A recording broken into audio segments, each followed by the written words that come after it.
Don't come to the lake house this weekend. It makes him nostalgic, she said, while checking her reflection in the hallway mirror. I said, okay, and stayed home. Packed my entire life into a 10-foot U-Haul, and was 3 states away before she even finished her first glass of wine with him. She came home Sunday night to a house that was literally half empty, called me screaming, and I just said, relax. Now he can remember the good old days in an empty living room, and hung up. I, 31 male, had been with Clara for 4 years.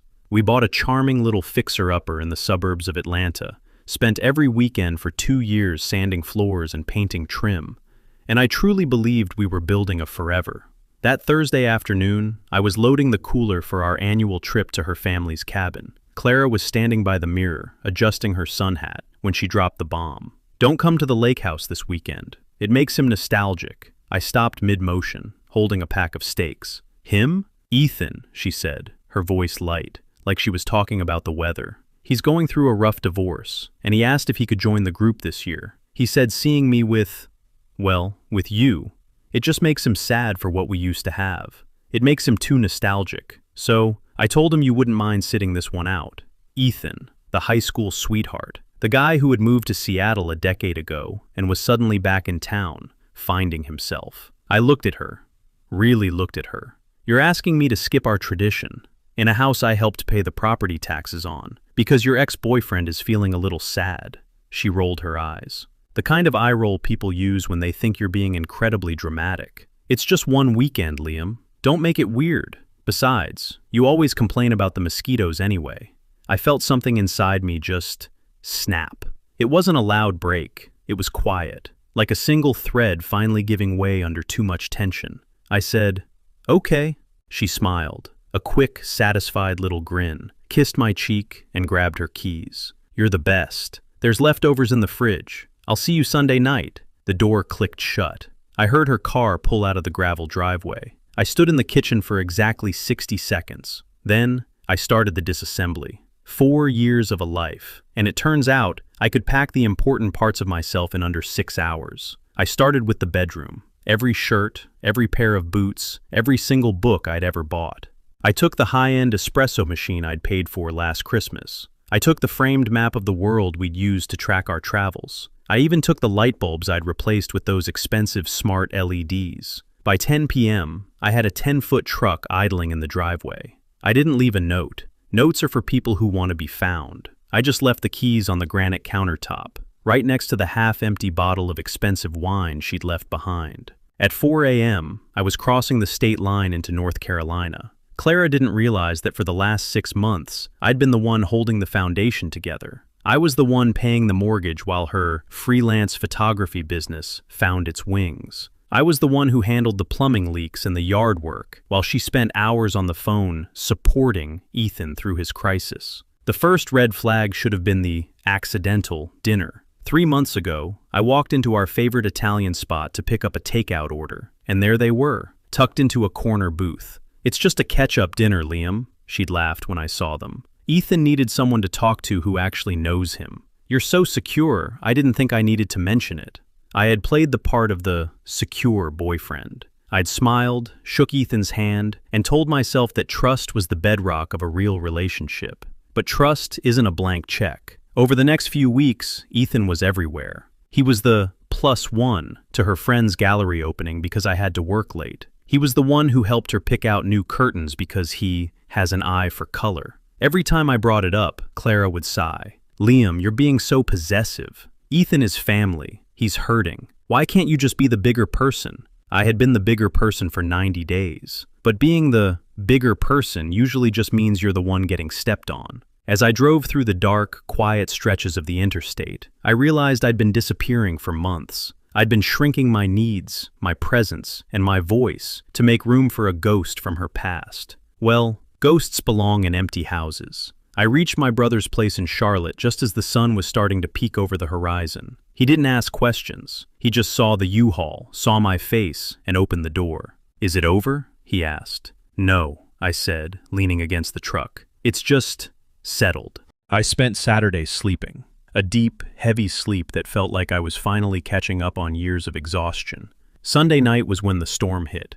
I was sitting on my brother's porch, watching the stars, when my phone started vibrating so hard it nearly slid off the wooden table. 13 missed calls, 22 texts. The first one said, "Liam, where are you? Why is the house so quiet?" The second one, "Wait, where's the espresso machine? And the TV? Did we get robbed? Liam, answer me." The third one was all caps. "Why are all your clothes gone? This is not funny." I let the phone buzz until it stopped. Then I waited 5 minutes and called her back. She picked up on the first half ring. She sounded like she was in the middle of a panic attack. "Liam, oh my God, where are you? The house it's half empty. I thought we'd been cleaned out, but it's only your stuff. What is happening?" I kept my voice flat, professional, like I was reading a weather report. "Relax, Clara, I just took your advice." "My advice? What are you talking about?" "You said it makes Ethan nostalgic to see me there," I said. "So, I decided to make sure he has nothing to be nostalgic about. I moved out. Permanently." There was a long, ringing silence on the other end. I could hear her breathing, sharp, shallow gasps. You left? Over a weekend trip?" "Liam, it was one weekend. I was just trying to be a good friend." "It wasn't the weekend, Clara," I said. "It was the fact that you asked your partner to disappear for the comfort of an ex. You made a choice. You chose his nostalgia over my presence. So, I've made that choice a reality." "But the mortgage, the bills, I can't do this alone." "Ethan's a creative guy," I said. "Maybe he can help you find the soul of the bills. The keys are on the counter. Don't call me again." I hung up. I felt nothing. No rage, no regret. Just the cool, clean air of a night where I finally knew exactly where I stood. Monday morning in Charlotte was quiet. I sat on my brother's back deck, holding a mug of coffee, watching a squirrel navigate the power lines. For the first time in 4 years, I didn't have a to-do list that involved fixing a leaky faucet in Atlanta, or driving 40 minutes to pick up a specific type of organic kale that Clara needed for her photography backdrop. My phone was still off. I'd decided to leave it in the kitchen drawer until I'd finished my first cup of coffee. I needed a moment where I wasn't Liam, the provider. I just wanted to be Liam. When I finally turned it on, the screen practically vibrated out of my hand. 42 missed calls, 68 text messages. Most were from Clara. They followed the classic stages of grief. First, anger. "How dare you leave me like this? You're a coward, Liam. You're literally ruining my life over a misunderstanding." Second, bargaining. "Look, I talked to Ethan. He feels terrible. He didn't know you were staying home. If you come back today, we can talk this through. I'll even sell that sun hat you hate." Third, despair. "Liam, please. The power bill is due tomorrow, and I don't have the login for the portal. And the kitchen sink is backed up again. I can't do this by myself. Please just call me." Then, there were the messages from our mutual friends. The flying monkeys had arrived. First, it was Sarah, Clara's best friend.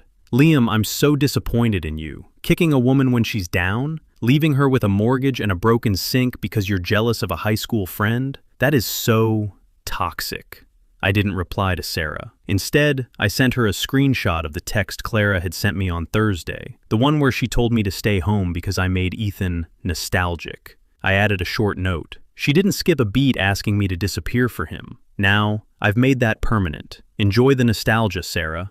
I didn't hear back from her for 2 hours. By noon, the narrative was already shifting. I called my realtor in Atlanta, a guy named Mike, who had helped us buy the house. "Mike," I said, my voice steady, "I need you to pull the paperwork on the house. I know we're both on the title, but I'm the only one on the mortgage. I want to know my options for a forced sale." "Whoa, Liam," Mike said, his voice dropping into that low, sympathetic tone realtors use. "Everything okay? I saw Clara's post on Instagram this morning. She looked like she'd been through a blender." "I haven't seen her posts, Mike. What did she say?" "Typical finding my strength stuff," Mike sighed. Lots of black and white photos of the empty living room. Caption was something about learning to walk alone and financial betrayal. "But Liam, if you're the only one on the note and she's not contributing, you have a lot of leverage." "Good," I said. "Start the process. I'm not paying for a house I'm not allowed to live in during nostalgic weekends." By 2 p.m., the reality of Ethan began to unravel for Clara. My brother Caleb walked into the kitchen, tossing a bag of chips on the counter. "Hey, check out what just popped up on my feed." He showed me his phone. It was a photo posted by one of the guys who had been at the lake house. It was a shot of the dock at sunset. Ethan was in the foreground, holding a beer, laughing. But in the background, you could see Clara. She was sitting on a bench, staring at her phone, looking absolutely miserable. The comment section was a graveyard. One of her friends had written, "Where's Liam? Thought this was his favorite weekend." The guy who posted the photo replied, "Clara said he had work stuff. But honestly, Ethan's been hogging all the attention. It's been kind of a buzzkill." I felt a cold, sharp sense of clarity. Clara hadn't wanted me there because I was an inconvenience to the fantasy she was building with Ethan. She wanted the old Ethan, the one who didn't have a divorce, the one who didn't have baggage. And she thought she could keep me in the reserve tank, ready to fix the sink and pay the bills as soon as the weekend was over. Around 4 p.m., Clara finally tried a different tactic. She called from a number I didn't recognize. I made the mistake of answering. "Liam?" Her voice was small, fragile. "I'm here, Clara. The bank called," she whispered. "They said the mortgage payment bounced. I thought you had the auto pay set up." "I did," I said, "but I moved my paycheck to my personal account on Friday morning. I'm not paying for a roof that I'm not welcome under." "Liam, I don't have that kind of money. My photography business it's slow right now. You know that." "I do know that," I said, "which is why it was such a bold move to ask the guy who pays for your life to stay home so you could hang out with your ex." "He's gone, Liam!" she suddenly screamed.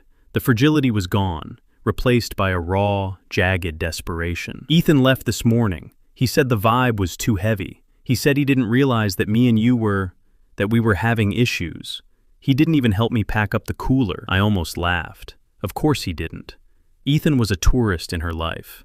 Tourists don't help with the chores. They just take photos and leave. "That sounds like a him problem, Clara." "Please," she sobbed. "Just come home. We can fix the sink together. I'll make that lasagna you like. We can just forget this happened." "I can't forget it," I said, "because every time I look at a mirror, I'll remember that you looked into one and decided that my presence was less important than your ex-boyfriend's nostalgia. I'm done being the guy who handles the real world so you can play in a fake one." "Where are you?" she asked, her voice cracking. "I'm in my new life," I said, "and you aren't in the credits." I hung up and blocked the new number. That evening, I went for a run through my brother's neighborhood. The air in Charlotte felt different, more humid, but somehow lighter. I looked at the houses as I passed. Happy families, people mowing lawns, people living lives that weren't built on the shifting sands of someone else's ego. I realized I'd been an engineer for years, building bridges and skyscrapers, but I'd failed to see that my own relationship was a structural disaster. I'd been trying to reinforce a foundation that was made of cardboard. When I got back, Caleb was standing in the driveway, holding 2 cold beers. "So," he said, handing me one, "I heard the phone call. You sounds like a man who just checked out of a very expensive hotel." "It was expensive," I said, taking a long pull of the beer. "Cost me 4 years of my life. But the view from the exit is pretty good. What's next?" "Tomorrow, I meet with a lawyer here," I said. "I'm getting my name off that title. And then, I'm going to start looking for a job in Charlotte. I think I'm done with Atlanta. Too many mosquitoes." Caleb grinned. "Welcome home, little brother." But as I sat on the porch that night, watching the fireflies, I knew the war wasn't over. Clara wasn't the type to go quietly. She was a photographer. She knew how to frame a story to make herself the victim. And I knew, as surely as the sun would rise, that by Tuesday morning, she would find a way to make me the villain in a story I never wanted to write. But for tonight, the house was quiet. The bills were someone else's problem. And for the first time in a long, long time, I wasn't making myself smaller for anyone. Tuesday morning in Charlotte arrived with a gray, drizzling rain. The kind of weather that makes you want to stay in bed with a second pot of coffee. But I didn't have that luxury. I had an appointment with a partition action attorney at 9:30 a.m. I walked into the office of a woman named Elena Vance. She was sharp, wearing a suit that probably cost more than my first car, and she didn't waste time on pleasantries. "So Liam," she said, looking over the deed and mortgage documents I'd brought, "you've got a bit of a mess. You're the only one on the hook for the money, but she's got her name on the dirt. In the eyes of the state of Georgia, that house is a joint asset. If she won't sign the sales agreement, we have to sue her to force a sale." "How long does that take?" I asked. 6 months, maybe a year," Elena said, tapping her pen against the mahogany desk. "And in the meantime, if the mortgage isn't paid, your credit score is the one that goes into the wood chipper, not hers." I leaned back, feeling that familiar, heavy pressure in my chest. "So, she's holding the house hostage." "Essentially," Elena nodded. "She knows she can't afford it, but she also knows you can't afford to let it go into foreclosure. It's a classic stalemate. Unless we can convince her that staying there is more expensive than leaving." I left the office feeling like I'd just been told my favorite bridge was structurally unsound. I drove back to Caleb's place, my mind racing through the math. I had enough in savings to cover the mortgage for 3, maybe 4 months, but I wasn't about to hand Clara a free ride while she curated her new life as a tragic heroine. When I pulled into the driveway, I saw a car I didn't recognize. A dusty silver sedan with Georgia plates. My heart did a slow, heavy roll in my chest. I walked inside, and there she was, Clara. She was sitting at Caleb's kitchen table, holding a photo album. She looked different. She wasn't wearing the designer sun hat or the expensive jewelry. She was in an old hoodie of mine, one I'd forgotten in the move, and her hair was pulled back in a messy, relatable ponytail. Caleb was standing by the sink, looking like he'd rather be anywhere else on earth. "Liam," she whispered, standing up. Her eyes were red, her skin pale. "I drove all night. I didn't know where else to go." "You could have stayed in the house you're holding hostage, Clara," I said, staying by the door. I didn't go near her. I didn't want to get caught in her gravity. "I'm not holding it hostage," she sobbed, and for a second, it sounded almost real. She held up the photo album. "I was looking through these. The day we painted the nursery for the baby we talked about having. The day we found that hidden fireplace behind the drywall. Liam, we built that place. You can't just throw it away because I made a mistake with Ethan." "It wasn't a mistake, Clara. It was a preference," I said. "A mistake is forgetting to buy milk. A preference is telling your partner to disappear so you can play house with a guy from your past." "He's gone," she screamed, slamming the album onto the table. "He's a loser, Liam. He asked me for gas money to get back to Seattle. He didn't even remember my birthday was next month. I was confused. I thought he represented a version of me that was simpler. But you're the one who actually knows me." She stepped toward me, her hands reaching out. "I'll sign anything. I'll go to therapy. I'll even get a real job at that marketing firm that offered me a position last year. Just come home. Help me fix the sink. Please.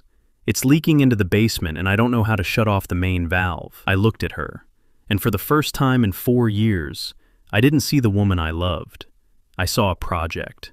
I saw a series of leaks and cracks that I had been desperately trying to patch while the entire structure was sliding down a hill. I realized that if I went back, I wouldn't be going back to a relationship. I'd be going back to a job, a full-time, unpaid position as the manager of Clara's life. "I'm not coming back, Clara," I said, my voice surprisingly soft. "But the house, the sink. Liam, the basement is going to flood." "Then call a plumber," I said. "Use the money you would have spent on the lake house trip. I've already talked to my lawyer. If you sign the sales agreement today, I'll give you $10,000 from the equity to help you get settled in a new apartment. If you don't, I'll stop paying the mortgage tomorrow. I'll let my credit take the hit. I'll buy a house in North Carolina in 5 years when I've rebuilt, but I will never spend another night under that roof with you." She stopped crying. The messy ponytail version of Clara vanished, and the calculating one took over. Her eyes narrowed. "10,000? she asked. "10,000, I confirmed. Plus, you keep the furniture I didn't take. The couch, the bed, the dining table Ethan likes so much." She looked at the photo album on the table. She looked at Caleb, who was still standing by the sink, disgusted. "I want 15, she said. Caleb let out a short, sharp laugh. "Unbelievable. She's negotiating the nostalgia." 15,000, I said, nodding slowly. "Fine, but you have to be out by the 1st of the month. My realtor will have the papers at your door by 6 p.m. tonight. If you don't sign, the offer is off the table," and I stopped the auto pay on the mortgage. Clara grabbed her designer bag from the chair. She didn't look at the photo album again. She didn't look at me. She just walked toward the door. "You really have become cold, Liam," she said as she passed me. "I guess Ethan was right. You really don't understand the soul of things." "I understand the soul of a contract, Clara," I said, "and ours is expired." She walked out, got into her dusty silver sedan, and drove back toward Georgia. Caleb walked over and picked up the photo album. He flipped through a few pages, then tossed it into the trash can under the sink. "Well," he said, "that was the most expensive 15-minute visit in history." "It was cheap," I said, leaning my head against the doorframe, "compared to another 40 years of that." The next few weeks were a whirlwind of paperwork. Clara signed. Of course she did. She moved into a chic studio apartment in Midtown Atlanta and posted a photo of herself drinking champagne with the caption, "Choosing myself, new beginnings, #independent woman, #moving on." I didn't see the post, but Sarah, the flying monkey, made sure to send it to me. I just replied with a thumbs up emoji and blocked her too. The house sold in 4 days. A young couple, he was a teacher, she was a nurse, bought it for $20,000 over asking. They loved the floors I'd sanded. They loved the trim I'd painted. They didn't see a nostalgic nightmare. They saw a home. I got my half of the equity. I paid Clara her exit fee. And then, I did something I hadn't done since I was 22 years old. I went to a car dealership and bought a motorcycle. A black-on-black cruiser. Something loud. Something that definitely wouldn't fit a cooler or a photography backdrop. 6 months later, I was sitting at a roadside diner outside of Asheville, North Carolina. The air was crisp. The mountains were a deep, vibrant blue, and my bike was parked out front, glinting in the sun. My phone buzzed. It was a message from Caleb. "Hey, thought you should know. Ethan's ex-wife reached out to me on LinkedIn. Apparently, Clara tried to contact her to bond over their shared trauma with Ethan. The ex-wife told her to get a life and stop being a cliché." I smiled, took a sip of my black coffee, and put the phone face down on the table. I didn't feel the need to reply. I didn't feel the need to know more. I stood up, paid my bill, and walked out to the parking lot. I pulled on my leather jacket, strapped on my helmet, and kicked the bike into gear. The engine roared to life, a deep, throaty growl that echoed off the hills. I didn't hate the noise. I loved it, because for the first time in a long, long time, it was the only thing I had to listen to. I twisted the throttle and headed higher into the mountains, leaving the ghosts, the nostalgia, and the empty houses far behind in the rearview mirror. Some rings start wars, but my silence bought me a kingdom.